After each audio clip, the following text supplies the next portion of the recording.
anak-anak, apa kabar? Perkenalkan, nama teacher adalah Teacher Asma. Teacher akan mengajarkan mata pelajaran prakarya untuk kelas 7 tahun ini. Nah, sekarang kita masuk ke bab 1 mengenai kerajinan serat. Indonesia dinyatakan sebagai negara dengan tingkat biodiversitas tertinggi kedua di dunia setelah Brazil, yaitu negara yang memiliki keanekaragaman spesies makhluk hidup, hayati, dan ekosistem yang ada di daratan dan lautan. Fakta tersebut menunjukkan tingginya keanekaragaman sumber daya alam yang dimiliki Indonesia. Letak geografis tanah air kita telah memberikan keuntungan kepada bangsa Indonesia. Tuhan Yang Maha Esa telah menganugerahkan kekayaan alam dengan beragam bentuk dan keunikannya. Oleh karena itu, kita harus memuji Tuhan Yang Maha Besar atas ciptaannya tersebut. Sebagai makhluk ciptaannya, kita patut mensyukuri apa yang diberikan Tuhan Yang Maha Kuasa kepada kita. Manusia bersyukur adalah manusia yang selalu menerima pemberian Tuhan dengan rasa sukacita dan penghargaan yang mendalam melalui beberapa tindakan. Indonesia memiliki kekayaan alam yang berlimpah. Kekayaan alam ini menghasilkan banyak bahan alam yang dapat dimanfaatkan sebagai produk kerajinan. Kerajinan Indonesia telah dikenal luas di mancanegara dengan bentuk yang sangat beragam, kreatif, inovatif, dan selalu berkembang mengikuti kebutuhan dan perkembangan teknologi. Oleh sebab itu, Indonesia dikenal sebagai negara eksportir kerajinan yang dibuat dengan proses yang lebih mengandalkan keterampilan tangan, bukan hanya mesin. Nah, Indonesia itu di mancanegara sudah terkenal dengan hasil kerajinan tangannya. Jadi mereka sudah menganggap kita ini sebagai pengrajin-pengrajin yang kreatif, inovatif, dan selalu berkembang. Dan produk-produk yang dihasilkan oleh pengrajin dari Indonesia itu merupakan produk yang dihasilkan dari kerajinan tangan, jadi bukan buatan mesin. Itulah mengapa mereka sangat senang dengan kerajinan-kerajinan yang berasal dari bangsa Indonesia. Selain kekayaan alam, manusia juga dianugerahi kelebihan oleh Tuhan Yang Maha Esa, berupa akal sehingga manusia mampu mengapresiasi, mencipta, dan berkreasi dengan berbagai media ekspresi. Kemampuan ini pun harus disyukuri dan selalu diapresiasi. Salah satunya dengan cara mengeksplorasi keunikan dan keindahan karya kerajinan Indonesia. Sebagai makhluk sosial, tentunya kita wajib menghargai seluruh karya ciptaan manusia. Nah, kita maksudnya mengapresiasi di sini itu maksudnya menghargai karya orang lain.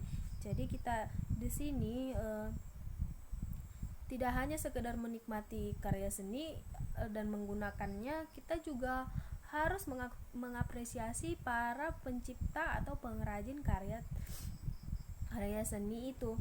Nah, karena kita sudah diberi akal untuk berpikir oleh Tuhan Yang Maha Kuasa. Budaya merupakan hasil dari olah rasa dan karsa manusia. Kekayaan budaya Indonesia menjadi modal munculnya keberagaman produk kerajinan Indonesia. Produk kerajinan tersebut diantaranya berasal dari bahan alam yang banyak tersebar di bumi Indonesia. Oleh karena itu, produk kerajinan yang dihasilkan dari setiap daerah memiliki kekhasan. Sejak dahulu, masyarakat Indonesia telah menggunakan produk kerajinan sebagai alat untuk kebutuhan hidup sehari-hari. Kini, kerajinan berkembang fungsinya, dapat sebagai hiasan, baik interior maupun eksterior. Nah, jadi di sini dijelaskan bahwa kekayaan budaya Indonesia itu menjadikan produk-produk kerajinan dari setiap daerah itu menjadi berbeda, tergantung budaya yang berada di daerah tersebut. Perhatikan aneka produk kerajinan dari bahan alam pada gambar 1.2. Nah, di gambar 1.2 ini terdapat kerajinan dari bahan serat alam. Di situ ada sendal, ada tas, ada topi, dan lain sebagainya. Produk-produk kerajinan yang terdapat pada gambar tersebut memiliki ciri khas sesuai jenis bahan alam yang digunakan. Tentunya, pengalamanmu dalam mengamati kerajinan berdasarkan sumber informasi dari berbagai media telah mengawali wawasanmu menjadi lebih baik dalam mempelajari kerajinan. Dari penggalian informasi yang kamu temukan, dapat diketahui bahwa banyak jenis bahan dasar dan produk yang dihasilkan dari bahan alam. Nah, jadi dari produk-produk kerajinan itu kamu pasti sudah bisa menentukan apa bahan dasar dari produk-produk tersebut, dan kalian bisa mencari informasinya melalui internet untuk menambah wawasan kalian. Nah, sekarang kita masuk ke bagian A di halaman 6, pengertian serat alam. Tahukah kamu apa bahan serat? Bahan serat adalah suatu jenis bahan berupa potongan-potongan komponen yang membentuk jaringan memanjang yang utuh. Menurut Kamus Bahasa Indonesia, serat adalah suatu material yang perbandingan panjang dan lebarnya sangat besar, dan molekul penyusunnya terorientasi terutama ke arah panjang. Nah, biasanya serat itu berupa seperti tali-tali. Bisa kalian lihat di gambar 1.3 ini. Serat alam dengan bentuk komponen memanjang. Serat kapas misalnya memiliki perbandingan panjang lebar mulai dari 500 atau 1 sampai dengan 1000. Istilah serat sering dikaitkan dengan sayur-sayuran, buah-buahan, dan tekstil. Sayuran dan buah-buahan merupakan makanan berserat tinggi yang sangat baik bagi sistem pencernaan makanan. Serat juga digunakan sebagai bahan baku tekstil. Serat sebagai bahan baku tekstil adalah serat-serat yang digunakan untuk aplikasi tekstil. Serat merupakan bahan baku yang digunakan dalam pembuatan benang dan kain. Sebagai bahan baku dalam pembuatan benang dan kain, serat memegang peranan penting. Sifat serat akan mempengaruhi sifat benang atau kain yang dihasilkan, baik dari pengolahan secara mekanik maupun pengolahan secara kimia. Bahan baku tekstil merupakan bahan pembuat pakaian dan kebutuhan lain. Pembahasan kita kali ini adalah tentang bahan serat dari bahan baku kerajinan tekstil. Bahan serat alam dikenal orang sejak ribuan tahun sebelum Masehi. Beberapa bukti sejarah mencatat bahwa bahan serat alam sudah dipergunakan sejak tahun 2640 sebelum Masehi. Negara yang pertama kali mengolah bahan serat alam adalah Cina. Cina sejak dahulu sudah menghasilkan serat sutra. Cina sangat tertarik dengan serat sutra yang dihasilkan dari ulat. Bahan ini diolah menjadi benang untuk kebutuhan produk tekstil. Selain serat sutra, bahan serat alam lainnya berupa kapas. Pada tahun 1540 sebelum Masehi telah berdiri industri kapas di India. Jadi, penggunaan serat itu sendiri sudah amat sangat lama digunakan oleh manusia. Pertama sekali itu negara yang menggunakan serat itu adalah dari negara Cina. Serat yang digunakan itu berasal dari ulat sutra. Nah, kemudian pada tahun 1540 sebelum Masehi sudah berdiri industri kapas di India. Dalam perkembangannya, banyak serat alam digunakan di berbagai negara lainnya, seperti serat flax yang pertama digunakan di Swiss pada tahun 10.000 sebelum Masehi, dan serat wol digunakan orang Mesopotamia pada tahun 1000 sebelum Masehi. Selama ribuan tahun, serat flax, wol, sutra, dan kapas telah melayani kebutuhan manusia paling banyak sepanjang masa. Pada awal abad ke-20, mulai diperkenalkan serat buatan, sehingga saat ini telah bermacam-macam jenis serat buatan diproduksi. Produksi bahan serat alam dari tahun ke tahun boleh dikatakan stabil. Namun, persentase terhadap seluruh produksi serat tekstil makin lama makin menurun, mengingat kenaikan produksi bahan serat buatan yang semakin tinggi.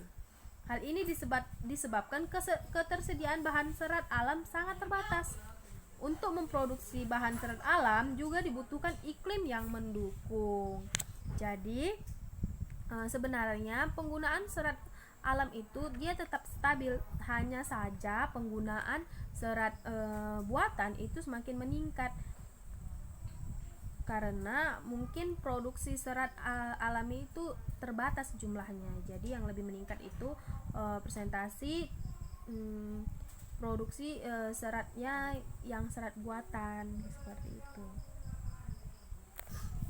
Nah, sekarang kita masuk ke halaman 8. Kondisi musim kemarau ataupun musim penghujan dapat mempengaruhi produksi bahan serat alam. Sifat bahan serat alam ada yang tahan akan iklim kemarau maupun kondisi musim penghujan.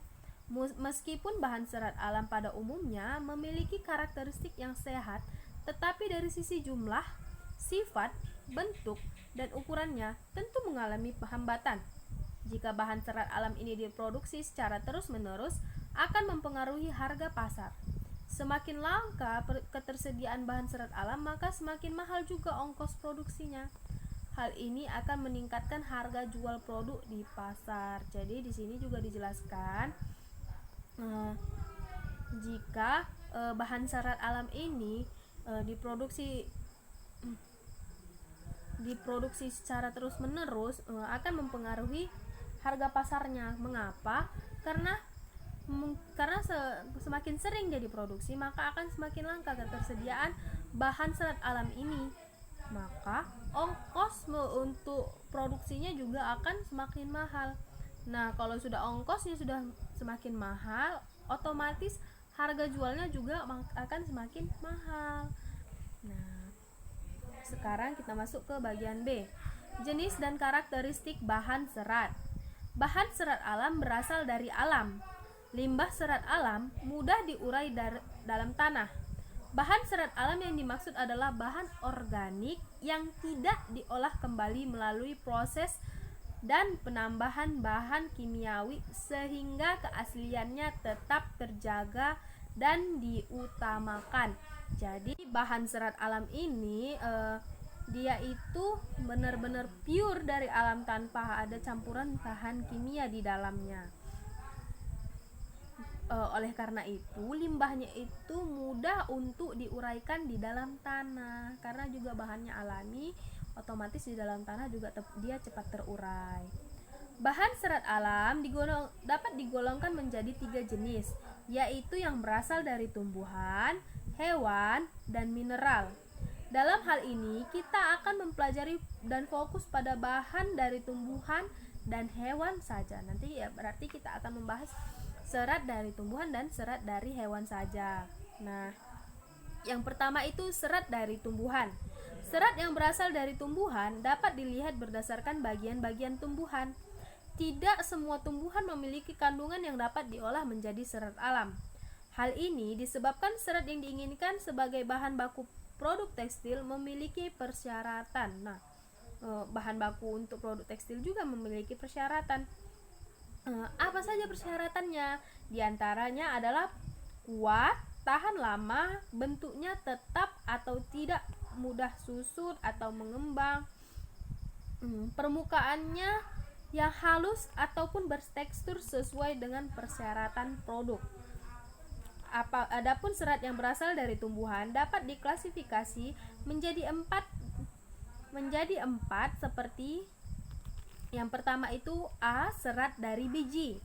Tumbuhan memiliki biji yang beraneka ragam. Beberapa biji telah memenuhi persyaratan untuk diolah sebagai bahan serat. Contoh biji dari pohon kapas dan kapuk.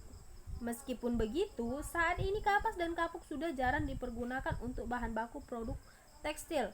Hal ini disebabkan peminat kapas dan kapuk sudah mulai berkurang. Kapas lebih banyak dipergunakan orang sebagai bahan kosmetik dibanding untuk produk tekstil ataupun kerajinan lainnya. Nah, pada zaman dahulu orang masih sering menggunakan serat dari biji kapas ataupun biji kapuk ini sebagai produk tekstil. Namun semakin berkembangnya zaman, orang sudah mulai kurang menggunakannya dan dialihkan ke kosmetik. Nah, yang kedua itu serat dari batang. Setiap tumbuhan memiliki batang. Struktur batang yang dihasilkan tumbuhan tentunya tidak sama satu sama lainnya. Jenis batang yang menghasilkan serat alam dapat berupa jenis batang yang berkambium ataupun tidak berkambium. Contohnya batang pohon anggrek atau melinjo atau ganemon, mahkota dewa, beringin, yonkori, flax, jute, rosella, hennep, rami, urena, kenaf, dan sun atau sun. Yang ketiga itu di halaman 10, serat dari daun. Tumbuhan yang dapat diolah Yang ketiga itu dia serat dari daun. Tumbuhan yang dapat diolah sebagai bahan serat dari daunnya tidaklah banyak. Namun, banyak orang memanfaatkan serat dari daun sebagai bahan baku produk tekstil. Contohnya, serat daun mendong atau purun tikus, daun nanas, daun pandan berduri, daun eceng gondok, daun abaka, daun sisal, dan daun haneken. Biasanya itu kalau dia serat daun pandan berduri itu biasanya sering digunakan orang untuk tikar pada zaman dahulu. Jadi daunnya ini dipotong, kemudian dijemur sampai kering, kemudian dibelah-belah, itulah dia menjadi dianyam menjadi tikar.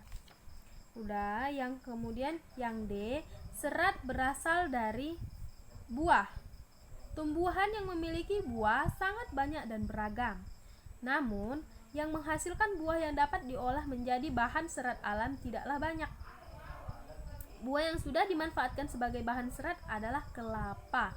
Buah kelapa memiliki sabut yang melapisi buah.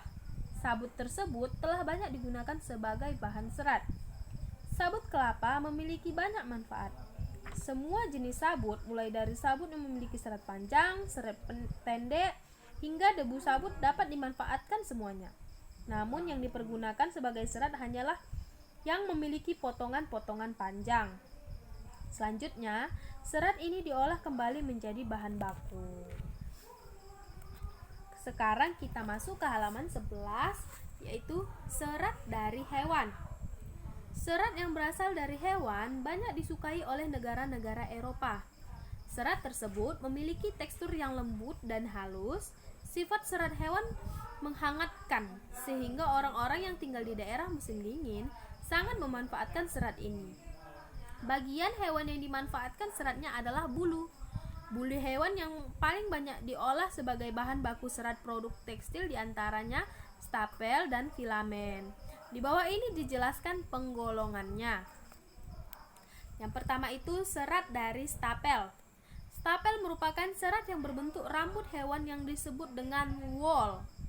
Contohnya domba, alpaka, unta, kasmir, mohair, kelinci, dan vicuna. Rambut hewan yang paling banyak digunakan adalah wool dari bulu domba. Nah, yang berarti wool yang dari bulu domba itu digunakan dengan serat dari stapel. Yang kedua, serat dari filamen. Filamen merupakan serat yang berbentuk jaringan. Contohnya adalah serat yang berasal dari larva ulat sutra yang digunakan untuk membentuk kepompong. Kepompong inilah yang merupakan serat lalu dipintal menjadi benang. Karakteristik bahan serat alam yang menjadi perhatian adalah pada permukaan seratnya seperti kehalusan, kekuatan, daya serap, dan kemuluran atau elastisitas.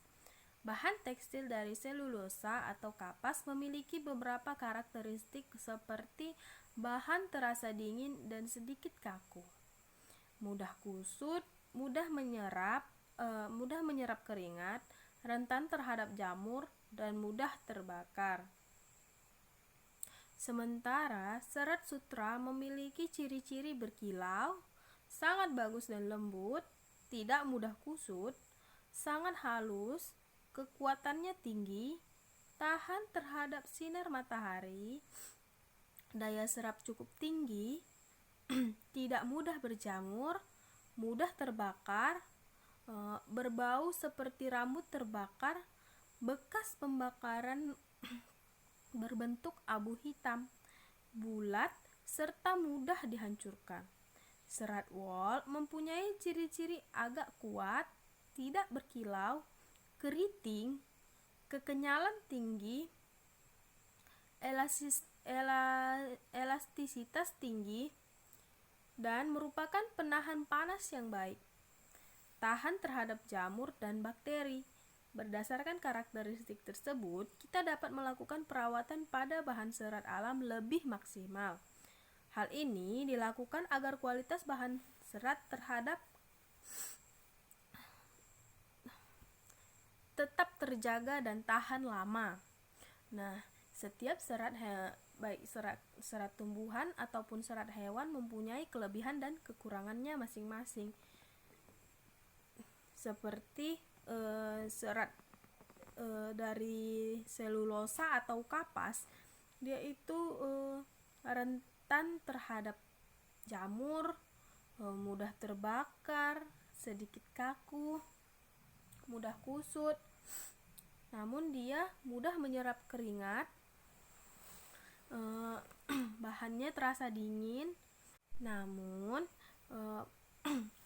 tekstil dari selulosa itu dia bersifat dingin dan mudah menyerap keringat.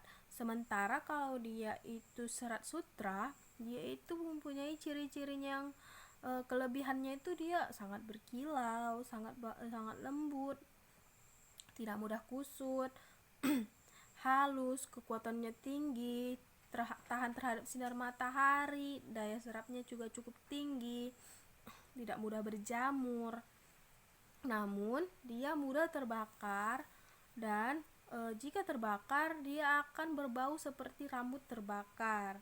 Sedangkan serat wol itu dia kelebihannya itu merupakan penahan panas yang baik, berarti dia cocok digunakan untuk orang-orang yang tinggal di daerah musim yang lebih dingin.